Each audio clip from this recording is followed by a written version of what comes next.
Today we are looking at what I like to call John's abridged version of the Easter to Pentecost story. And I say abridged because in the church year, we usually have 7 weeks between Easter Sunday and Pentecost, between the resurrection of Jesus and the coming of the Holy Spirit to Jesus' followers. But not in John. In John, Jesus appears when it was evening on that day, the first day of the week. In other words, Jesus is barely out of the grave when he appears in a locked room where the disciples have gathered, and he greets them with the word peace.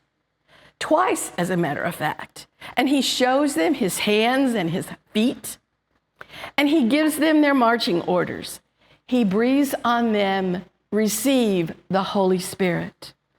There's barely enough time for the disciples to comprehend that this living, breathing person standing in front of them is Jesus, who just a few short days ago had actually been in a grave. Now he stands before them and is commissioning them to continue his work. Easter to Pentecost in 10 short verses. We, on the other hand, hearing this story many times in our lives from the book of Acts, know that the disciples received the Holy Spirit not in a locked room, but outside, standing in a square in Jerusalem, right? And some people thought they were drunk because they were speaking in foreign languages. It had been many days since Jesus' resurrection. So I say to the writer of John, what? How can you do it in just a few short days? But living in the 21st century, we have the opportunity to slow down a little bit and to look at this passage with open hearts and with open minds. We have an opportunity to see through this passage a Jesus who knows what his followers need before they even ask, and fulfills this need. So what does this Jesus story say to us today? In the Gospel of John, the chapters that precede Jesus' crucifixion and death and resurrection, tell us that Jesus often shared with his disciples the things that would happen to him. He warned them that he would be arrested and persecuted, killed and buried and resurrected. He also told them that he was going to leave them and go to his Father in heaven. He warned them that they too would be persecuted.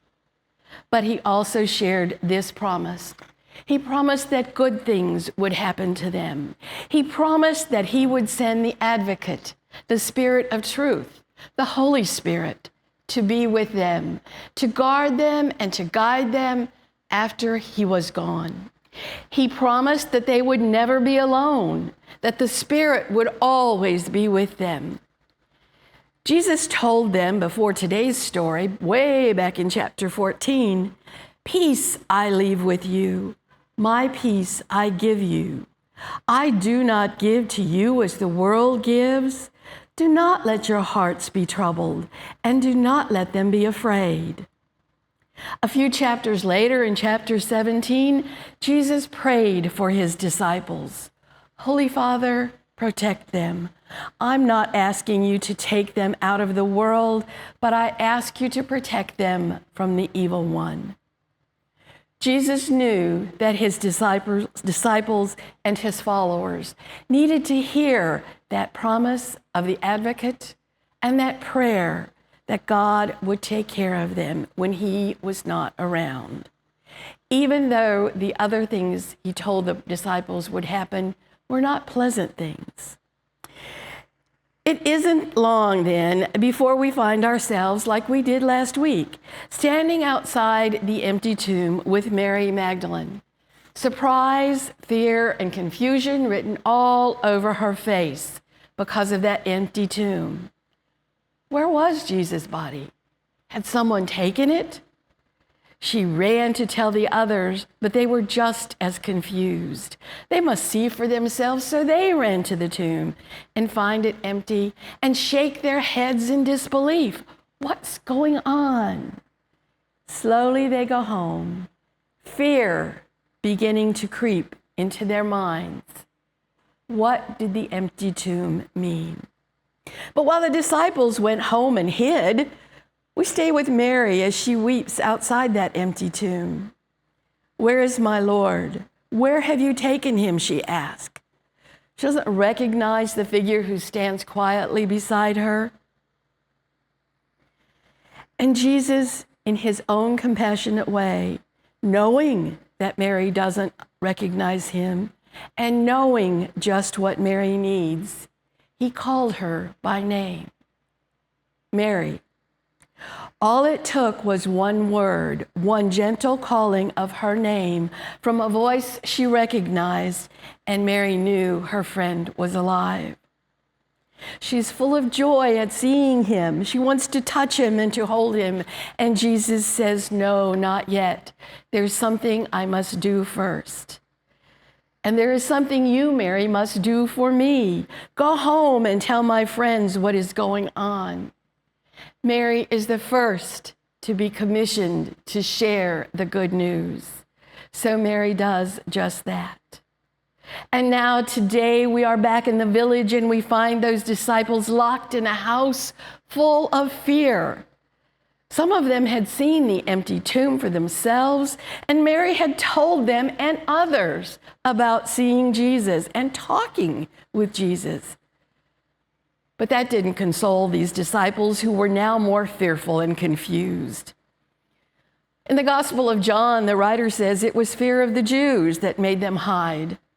But it wasn't fear of all the Jews, only those who had called for Jesus' crucifixion, the chief priests, maybe some of the Pharisees. No matter what, it was those who were in power that they were afraid of. If they had the power to kill Jesus, what would those in power do to those who were Jesus' followers? This same Jesus, crucified and now risen from the dead, understands his disciples and knows exactly what they need to see and what they need to hear, just as Jesus knew what Mary needed to see and to hear. So Jesus appears through locked doors to his disciples, and he greets them, "Peace be with you," one of his common greetings. The disciples' fear now turns to confusion. Who is this person? And how in the world did he get in here through those locked doors? Who let him in? Jesus, standing quietly among them and knowing full well that until he gives them a sign, they won't or can't truly recognize him. He shows them his hands and he shows them his side. And the confusion written on their faces slowly turns to recognition, and recognition quickly turns to rejoicing at seeing their friend alive. What joy now fills this room that had just a few short minutes ago been filled with fear. But as in the scene with Mary, the writer of this gospel moves us quickly from rejoicing at the work, from realizing that Jesus was alive to being given the work that is yet to be done. So once again, we hear Jesus say, "Peace be with you. As the Father has sent me, so I send you. Receive the Holy Spirit." We've arrived at Pentecost in 10 short verses. Jesus continues, "I'm glad to be with you, but my work here is done. I'm going home to my Father, but you still have work to do. I'm leaving you with my peace and the Spirit, as I promised you I would." At the time Jesus made these promises to his disciples, he knew what they would need: God's peace and to be filled with the Holy Spirit. He has now fulfilled his promise. But wait, there is one straggler coming late to the meeting, and his name is Thomas. He evidently wasn't locked in the house when Jesus first appeared. So I've often wondered, where was he? Was he not afraid like the rest of the disciples? Who knows? Over the years, this man has often been called Doubting Thomas. But perhaps I think a better name is Pragmatic Thomas.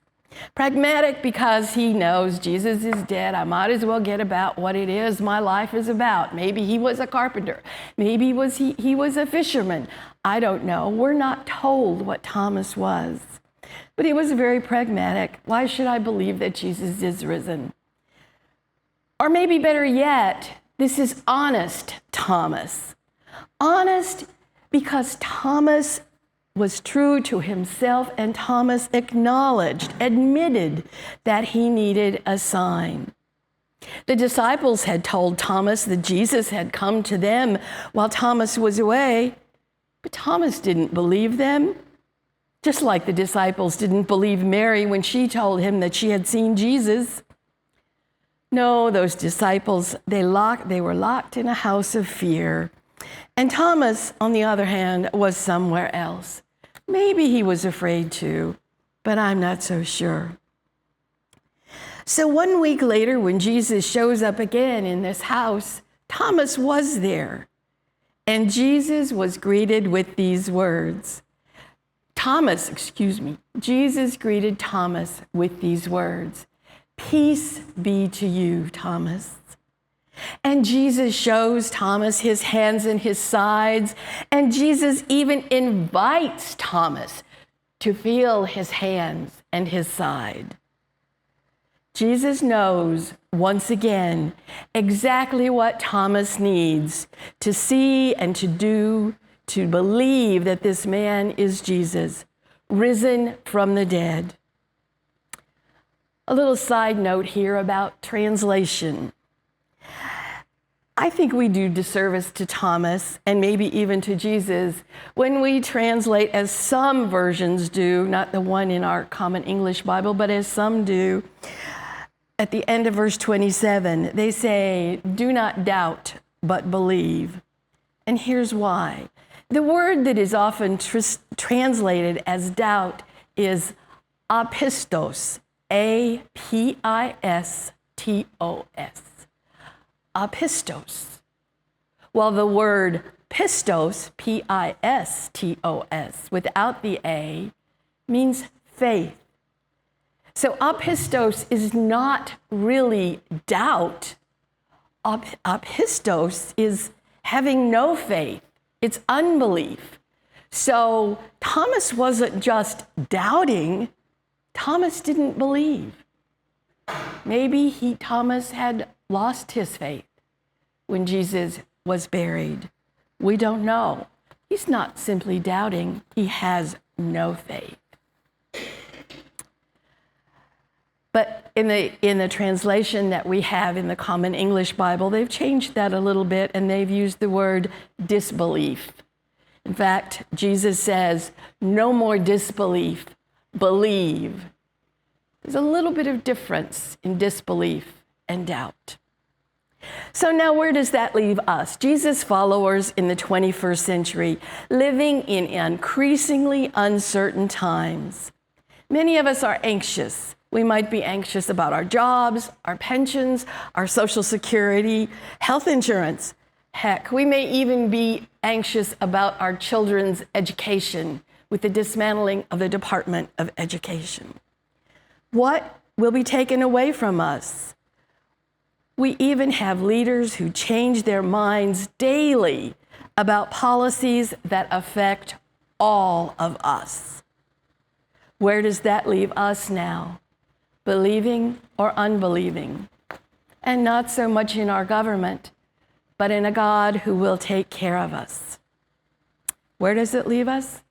Maybe we're still weeping with Mary at the tomb, weeping over some things we've lost. It leaves us with the disciples in a locked house, afraid to go out. Maybe like the fear that many of our immigrants and migrants who are here, even those legally here, documented with status, they're afraid to go out of their house because they don't know when an ICE officer will grab them and take them to detention, and they have no chance to contact their parents or an attorney, and they're held for a day or two until they finally are able to prove their citizenship or their right to be in the United States. Maybe, as I said before, it even leaves us a little bit confused about our faith. How do we, in these uncertain times, losing trust in the things that we had put trust, how do we express our faith? What is the church to do when policies are being enacted that are not God's way? They are not compassionate or caring, but they're selfish and greedy. Most of all, we are left standing with Thomas, being honest with God. Paraphrasing a meditation I read a few years ago from Brian McLaren, a Christian writer, theologian, perhaps, who talks about our honesty and Thomas's. Our honesty, like Thomas's, begins with just going to God with one single word: help. In our fear, we may not be able to say more than help, because our minds are in chaos, thinking about all of our anxieties and hurts and disappointments, all the things that have happened, that could happen, that will happen. Now is the time for us to, for a while, be still and know that I am God. Now is the time to sit with God for a while and call out that single word: help. Now is the time to listen to God, to hear God call our names as Jesus called Mary's name, to hear God greet us as Jesus greeted his disciples, to hear God say to us, "Peace be with you," to hear God say to us, "Receive the Holy Spirit." Once our minds are quiet and our bodies still, we begin to feel connected to God, and then we can begin to change our anxieties into requests, to petitions to God, because we can put our name on them. I'm afraid, God, of losing my job. I'm afraid, God, that I'm not going to have enough money to live on. I'm afraid, God, of whatever it is that our chaos is putting you in. God, I need a sign, just like Thomas. I need a sign that this will end. I need a sign, God, that you are here. God, I need your guidance. I need confidence. I need patience. I need courage and resilience. God, I need help. We need to hear Jesus say, "Do not be unbelieving, but believing." We need to hear Jesus say, as he said to Thomas, "Peace be with you." Peace, shalom,